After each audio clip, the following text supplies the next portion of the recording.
Okay, everyone, welcome back to the show. Thrilling episode today. What I believe can be helpful if you actually understand the message and take it to heart a little bit, because there are so many people that are sitting on the sidelines of real estate right now. We're going to kind of talk about the cause-effect relationship of that. Before we get into it, if you guys ever need real estate help, let us know. The dog here, he's the secretary for the business, so if you email us, he will write you back and let you know that we're happy to help you with your real estate needs. Doesn't need to just be in Utah where I live. It can be anywhere in the U.S., including Alaska, which barely qualifies as the U.S. So I'm gonna prompt you with this. There was the media, right, loose term, but the media who writes, like, internet articles for whatever, MSNBC or Yahoo or whatever the thing is, right? They write article headlines. I kept seeing this over and over and over again, which is Barbara Corcoran, who she's one of the Shark Tank gals, and she had a big real estate business. I don't know, maybe she still does in New York. I think she sold it though. It was, Barbara Corcoran says the real estate market is going to explode when this happens. That's the gist of it. And I kept seeing this headline and I was like, fine, whatever. I work in the industry. I'll take the clickbait and I'll read it.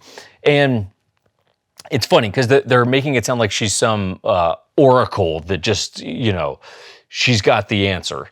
And it's funny because she's saying the exact same thing that I've been telling people. And it's nothing particularly, I guess it's intelligent, but there's nothing that's like groundbreaking about it. It's just common sense.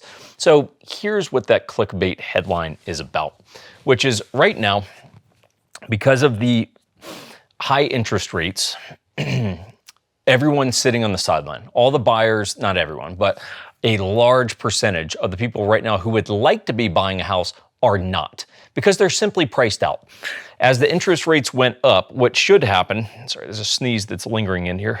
What should happen is as the interest rates go up, therefore everyone's payment is climbing. If you were to buy a house now, the price on the house should come down. Now, the prices on the houses have come down, but not enough to offset the increase in the interest rate. So if hypothetically you said, okay, the rates go up, the prices come down, and ultimately we kind of level out about the same, versus if we had a high purchase price and a low interest rate, that's not the relationship we have right now. We have high rate and still relatively high prices. So simply put, the payments are up.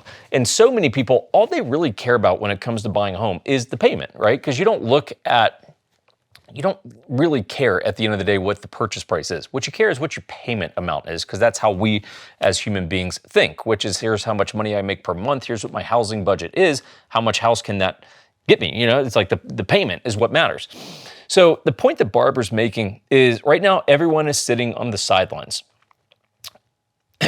And as soon as the rates drop, the housing market's going to explode. And the prices are going to soar, and it's going to be COVID all over again. And I think she's right. And it's just very simple logic. Here's what's going to happen. I was actually hosting an open house over the weekend at a listing of mine locally here, which, hey, if you got $989,000 laying around, we'd love to take it and give you a really sweet house for it. So let me know if you need that. But I was talking to some folks over the weekend. I'm like, look, guys, this is just real simple. Right now, everyone's kind of going like, I'd like to buy a house, but I don't know if I can, want to do the payment and everything. My message is very simple, which is, look, if you can swing the payment right now, do it. Because you're actually going to wind up in the better of the two scenarios. Because here's going to be the position that you're in. You got a shit payment for like a couple years coming up. I don't know, 2, I don't know, maybe 3 years. I'd say it's anywhere from 1 to 3 years right now. If you bought a house, you would have a really shitty payment. But the good news is that you're buying the house at a reduced purchase price compared to whatever, a couple years ago. So you buy the house for, let's just call it cheap. I understand. But let's just say, hey, you buy the house for cheap with a really shitty interest rate, and your payment hurts for like 1 to 3 years. You can deal with it, you can pay for it, but it's gonna mean, hey, we're probably gotta cut back on some family vacations, and we gotta maybe chill on like mom's 7 cups of coffee from Starbucks a day. You know, we gotta cut back on a few things, but we can handle it. Okay, and then rates drop in 12 to 36 months, and you go, okay, cool. Now we're gonna go ahead and refinance our payment. Don't worry about doing a cash out refinance. Just leave the cash in the house if there is any cash at that point, and just get your payment down. Cool. That's option 1. Option 2 is right now everyone's sitting on the sidelines, and as soon as those rates drop, everyone's going to go hit the buyer pool because they're like, cool, the rates are down, the payments are better, let's go hit it. Well, what do you think that surge of buyers is going to do?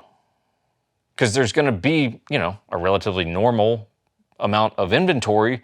So what's going to happen? It's COVID all over again. You got more buyers, you have more demand than you have supply, and the price of the actual house is going to skyrocket.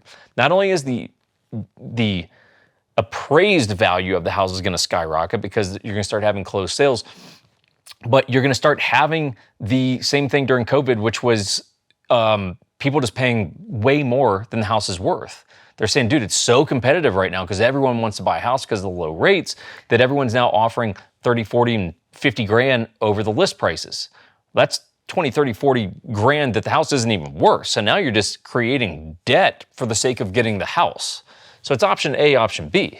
It's the lesser of the two evils. I'd rather buy the house for cheap, have a shitty payment for the next 2 years, and not have to deal with the chaos that's going to happen when everyone's like, cheap payment. Well, what's the cause? Like, think about it, right?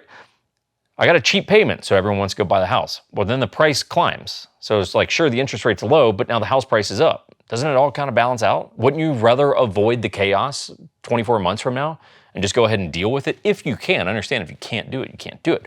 But that's Barbara Corcoran's point, is here's when the real estate market's going to explode. And she's right. It's just, it's very simple logic. Like, there's nothing fancy about that. You don't need a Harvard PhD to figure that one out. This is simple economics, right? So do with that what you want. Hey, if it was me, I'd be buying a house right now. If I could, you know, you still got to be able to afford it. But if I could, I'd be buying a house right now and skip the bullshit 2 years from now. So if you guys ever need real estate help, like I said, let us know. Based in Salt Lake, but we work all over the U.S. And yeah, we'd love to help you. A lot of military, law enforcement clients, first responders, mutts, you know, shit like that. So let us know if you need help. 1911syndicate.com. Talk to you guys next time.